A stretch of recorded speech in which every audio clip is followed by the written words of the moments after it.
because we welcome those people from Indiana. At least one board member here is happy that I mentioned that. If you're not familiar with the World Affairs, this is an example of one of our activities. We have the monthly speaker series, then we have a lot of other things that I will not bore you with them right now, but I delegate that to Cheyenne, who's our executive director. At the end of the event, she'll give you a little highlights of some other events. Today, it's a pleasure to have our speaker, and you may have read about him already, but I don't think it's doing him a fair thing not to introduce some highlights, at least, of his achievements and career. So, Edward Alden, and by the way, I hate to read in detail, but I will read something. It's too big to memorize.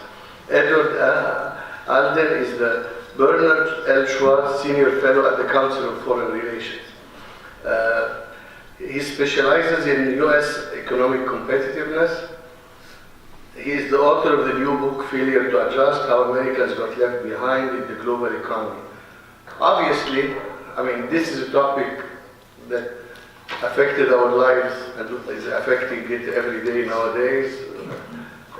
All we know is elections was all about that, how we got left behind and we'll make America great again. And we shall, I mean, one way or another. No politics here. Just economics. Just economics. I'm an engineer with a minor in economics, so I mean, I like that idea. So, in addition, Alden is the director of the Council of Foreign Relations, Renewing America publication series, and co-author of a recent publication, A Winning Trade Policy for the United States. Obviously, a very hot topic. I assume some people will ask about trade policies and trade partnerships. His previous book, The Closing of the American Border, Terrorism, Immigration and Security Since 9/11, was a finalist for the Lucas Book Prize for Narrative Notification. In 2009, the jury called Alden's book a masterful job of comprehensive reporting, fair-minded analysis, and structurally sound argumentation. So, I will not go and read the details because I know that most of us can read.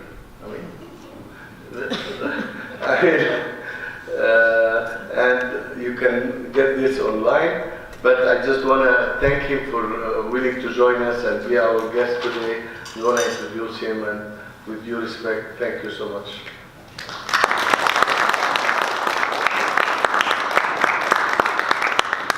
Thank you for that generous introduction.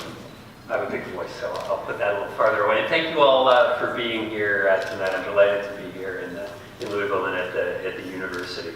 So the timing here is pretty good. In fact, it would be hard to be better, as you may have read in the papers this morning or social media yesterday, or however everybody gets their news these days.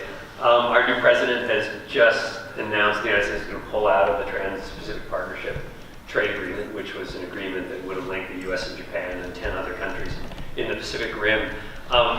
Just a kind of historical footnote, this is the first time since 1950 that the United States has negotiated a trade agreement and then walked away from it. So that's 67 years since we've done what our president did yesterday. The U.S. was part of negotiating something called the International Trade Organization and then walked away from it in 1950. So we are on the cusp of some very, very big changes.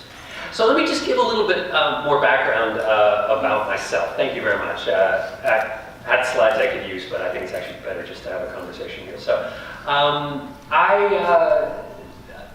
my background is a little different from most people who work at my organization, the Council on Foreign Relations. So the Council is a think tank headquartered in New York. I'm based in Washington, D.C. And we do a lot of research, policy analysis on a whole range of foreign policy issues. My specialties are in trade and U.S. immigration policy. But my experience with trade goes back now about a quarter of a century. Is that reverberating a lot? I'm a little further. I guess can everybody hear me if I do that? Yeah, that's true. A little less of a reverberation. Excellent. So I was a reporter Let's just, can we just turn it off? I can just talk. Excellent. I have a big voice. I think everybody can hear me. It's not a big room. So I think if people have trouble hearing, then we'll try again. But I'll just speak up, and I think everybody can probably hear me pretty clearly. So I got my start on trade issues as a reporter a little over 25 years now, working for a specialist publication called Inside U.S. Trade. And my job was to go ferret out all the secrets from the trade negotiations that were going on at the time. And I happened to be doing this at probably the most interesting time in the history of U.S. trade policy, which was the negotiation of the North American Free Trade Agreement, NAFTA, otherwise known as the worst agreement in the history of U.S. trade policy, and the Uruguay Round Trade Agreement, which created the World Trade Organization in 1994. So I've been working on this set of issues for a long time now. And this book was essentially my effort to make sense of what I've learned over the last quarter century about U.S. trade policy, more broadly about U.S. integration into the global economy and how we have responded to it. I think a lot of us don't recognize that over the course of our lifetimes, over the course of the lifetimes of a lot of us in this room, the United States went from being a very self-sufficient economy. 1950s and 1960s, we made basically everything we use. Our trade to GDP ratio, if you took all the imports and exports as a percentage of the US economy, in the early 1960s it was about 10%. So, less than $1 in $10 of the economy tied up in trade. The only other economies at the time that did as little trade with the rest of the world were the Soviet Union and China, which were conscious autarkies. The US was open to the world, we just didn't need anything. We made everything better than everybody else. Over the last half century, that's changed dramatically. Now about 30% plus of our economy is tied up in trade. Our integration into the global economy has been faster than any other modern country with the exception of China. So this has been a profound transformation over the course of our lives. And as we discovered in this election, it's one that has upset a lot of people.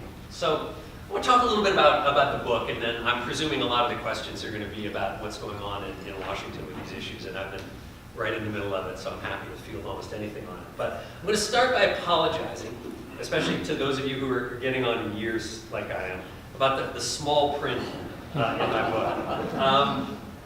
Candidly, I didn't get the publisher I wanted. So my first book, I got, apologies to Roman and Littlefield if they're listening, but my first book I got HarperCollins, which was a great publisher.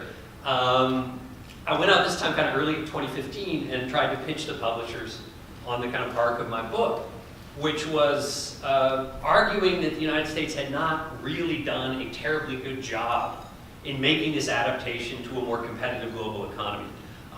As was mentioned in the introduction, I run something called the Renewing America Initiative at the Council on Foreign Relations, and we've been doing a lot of analysis and research on, we actually had a publication earlier this year called How America Stacks Up, how we're doing in global economic competition. And I knew that there were real problems. Despite headline unemployment numbers that are pretty low, labor force participation now is lower than it's been any time since the 1970s. There are a lot of people who've left the labor force and not come back. We've seen a little bit of wage growth in the last couple of years, but wages have basically been stagnant for the median worker for 30 or 40 years now. Most Americans have not been advancing. And I went to the publishers and I tried to sell this book, and they were like, nah, nobody wants to read about that, right? Nobody's gonna, people don't want to read about American decline. They're not going to read a book like that. So I kept getting put off, and I settled for a smaller publisher who unfortunately decided to save some money by using very small font. And then, of course, Donald Trump comes out of nowhere and wins the November election. And where does he win it? He wins it in the Rust Belt states. He busts Hillary Clinton's big blue wall in Wisconsin and Pennsylvania, in Ohio,